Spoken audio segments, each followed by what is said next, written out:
pretty chuffed with my apple haul this year, and it's a really fun thing to do on a bright autumn day, to make your own apple juice. You're not going to get tons of apple juice from a little apple press like this, but it is a really gorgeous way to spend an afternoon.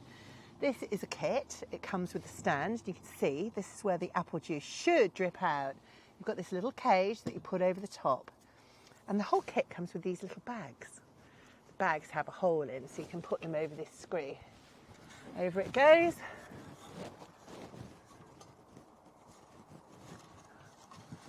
And once you've chopped all of your apples,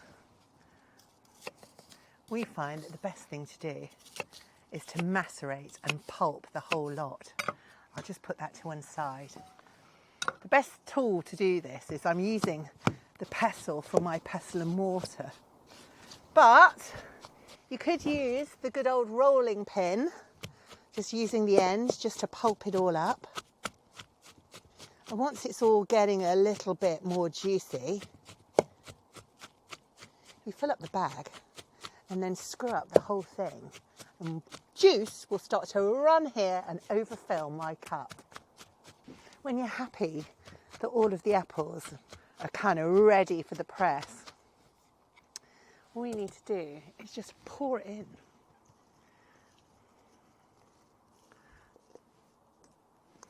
I reckon that is about done.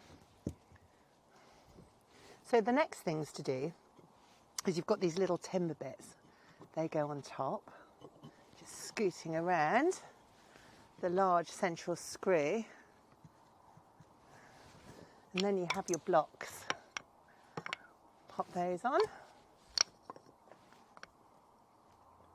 And then finally the clamp. Here's the fun bit.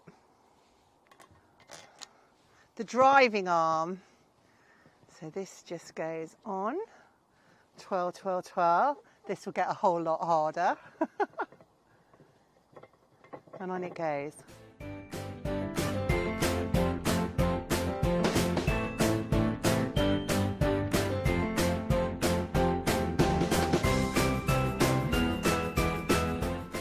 So there we are, apple juice.